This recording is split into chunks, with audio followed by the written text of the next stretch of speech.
Je reçois aujourd'hui Roland Strebert de la société ProNewTech pour un workshop tenu dans le cadre du Paper Jam Business Club sur le thème de Getting Smarter, ou autrement dit, comment est-ce que les technologies peuvent aider les entreprises lorsqu'il s'agit de déployer une politique RSE.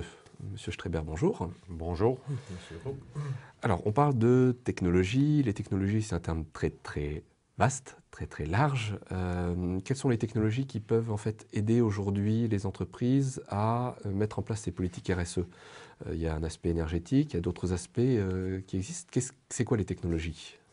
Donc aujourd'hui, si nous créons des concepts de design de réseau, nous regardons naturellement que les entreprises que nous servons puissent avoir un réseau performant d'un point de vue informatique et de télécommunication afin qu'ils puissent d'un côté se connecter aux différents réseaux sociétaux, je dirais d'entreprises que vous connaissez, des LinkedIn, des Facebook, d'autres outils qui sont aujourd'hui de mise si on veut avoir une stratégie de réseau social en entreprise. De l'autre côté, nous optimisons naturellement l'infrastructure afin qu'elle soit le moins gourmande possible. Nous avons une méthode, je dirais une approche de réaliser des réseaux, ce que nous nommons ICT for Green, donc de voir à ce que les systèmes que nous mettons en place au sein des entreprises consomment le moins d'énergie. Ceci est garanti à travers les appels d'offres que nous rédigeons, où nous demandons pour chaque position de ces appels d'offres quelle est la consommation énergétique des outils qui seront mis en œuvre. Au-delà, je dirais, nous avons des liens très étroits avec différents fournisseurs de matériel et nous connaissons exactement ce qu'ils font en termes de virtualisation d'infrastructures. Par exemple, un système téléphonique de nos jours ne doit plus être un système basé sur un call server qui est séparé, mais ce serveur peut être virtualisé au sein d'un châssis IT, donc dans un blade châssis qui lui déjà est optimisé côté énergétique. Le tout, on peut le faire redondant, donc ça a en plus, je dirais, un très haut niveau de disponibilité. On parle de 5 nines. Et de l'autre côté, ça consomme entre 30 à 40% de moins d'énergie que si on ferait des serveurs séparés standalone. Du point de vue des entreprises, est-ce qu'il y a des entreprises qui ont des profils plus adaptés que d'autres pour adopter ces technologies-là?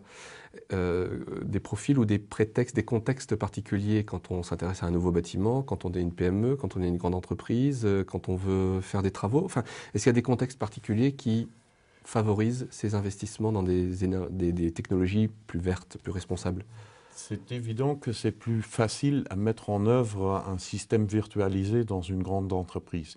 Une grande entreprise a beaucoup de serveurs, donc la virtualisation est directement un return of invest vu l'économie énergétique qu'on réalise. Donc, je peux citer un exemple qui est par exemple Cactus. À travers tous les cactus du pays, il y avait des systèmes téléphoniques standalone. Dans chaque supermarché, donc, il y avait un système qui consommait de l'énergie. Ce que nous avons conseillé au groupe Cactus, c'est de virtualiser les systèmes téléphoniques dans leur data center. Donc, ils ont 2 data centers, un à Bertrange, un à Windhoven, et sur les supermarchés, de ne plus faire des systèmes téléphoniques. Donc, on a aboli 22 centraux téléphoniques, donc qui ne consomment plus d'énergie. Tous les téléphones sont alimentés à partir du réseau informatique. Donc, il n'y a plus d'équipement spécifique pour alimenter, je dirais, les téléphones dans les différents sites. L'intelligence est centralisée, ce qui veut aussi dire que les informaticiens, respectivement les techniciens téléphoniques, n'ont plus besoin de se déplacer sur les différents sites à travers le pays.